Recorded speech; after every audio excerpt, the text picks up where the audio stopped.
बोईसर पूर्व परिसरात दगड खदानीत मोठ्या प्रमाणात बेकायदा उत्खनन होत आहे। अनेक खदानी 200 फूटपेक्षा अधिक खोलीवर गेल्या आहेत। खदानींमध्ये साचलेल्या पाण्याचा उपसा करून फेकले जात असल्याने परिसरातील गावांमध्ये पाणी टंचाईची समस्या निर्माण झाली आहे। लालोंडे, नागझरी, गुंदले, निहे या भागांमध्ये हे उत्खनन होत आहे।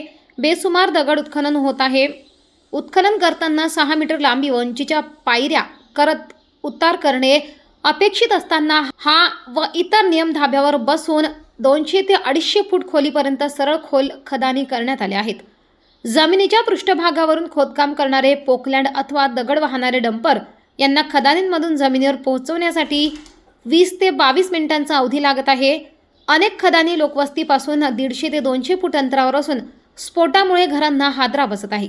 या संदर्भात ग्रामस्थ तसेच ग्रामपंचायतीने अनेकदा तक्रारी केल्या परंतु कोणतीही कारवाई झाली नाही। विशेष म्हणजे पालकमंत्री यांनी आयोजित केलेल्या जनता दरबारामध्ये या संदर्भात दाखल केलेल्या तक्रारींनाही केराची टोपली दाखवण्यात आली आहे।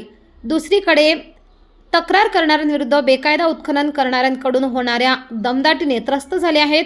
खदानीत साचून राहत असलेल्या पाण्यावर परिसरातील विहिरी व कूपनलिका यांच्या पाण्याची पातळी अवलंबून आहे। दगड उत्खनन हंगाम सुरू झाल्यानंतर खदानीमध्ये साचलेली पाणी डोंगराच्या पूर्वेच्या बाजूला किराड गावाच्या बाजूने विविध शेतांमध्ये सोडण्यात येते, त्यामुळे शेती बागायतीचे नुकसान होते। लगतच्या गावांमध्ये पिण्याच्या पाण्याची समस्या भेडसावू लागली आहे। लालोंडे, नागझरी, गुंदले व निहे परिसरात किमान 15 ते 20 मोठ्या खदानी आहेत। यामधून दररोज प्रत्येकी 5 ते 6 ब्रासच्या 50 ते 100 गाड्या दगडाचे उत्खनन होते। मजुरीपेक्षा अधिक क्षमतेने वाहतूक होत असल्याने येथील रस्त्यांचे देखील नुकसान होत आहे।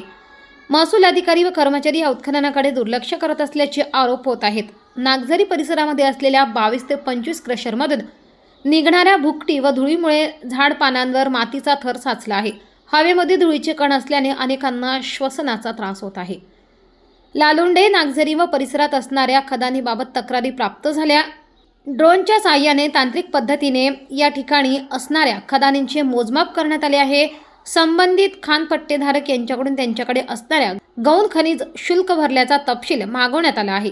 त्यामध्ये तफावत आढळल्यास संबंधितांकडून अतिरिक्त रॉयल्टी भरून घेण्यात येईल। नियमांचे उल्लंघन झाले असल्यास कारवाई करण्यात येईल असे जिल्हा खनिकर्म अधिकारी संदीप पाटील म्हणाले।